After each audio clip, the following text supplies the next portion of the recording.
Bismillahirrahmanirrahim. Melanjutkan kajian saya yang terdahulu.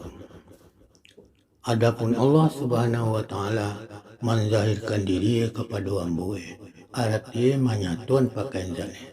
Baaja menzahirkan diri dan menyatuan pakaian zane. Satu, nyolimpan sifatnya nan bernama ayat kepada diri kita nan batin. Mangku ayat itu bernama ayun yang hidup. Nanidui Allah. Di mana dinyatuane ayun yang hidup, nanidui Allah di tubuh kita nang kasa sampai di jantung. Mangko hiduplah kita dengan hidui Allah.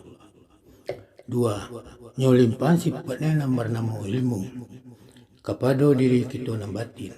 Mangko ayat itu bernama alimun yang tahu, nan tahu Allah. Di mana dinyatuane alimun yang tahu, nan tahu Allah di tubuh kita nang kasa sampai di hati. Mangko tahulah kita dengan tahu Allah.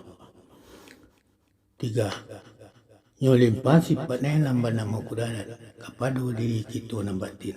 Mangko ayat itu bernama kadirun yang kuasa, nan kuasa Allah.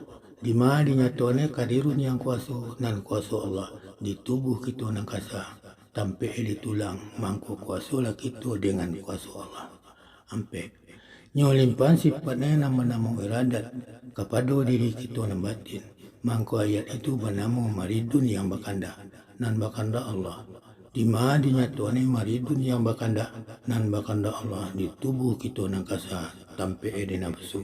Mangko bakanda lah kita dengan kanda Allah.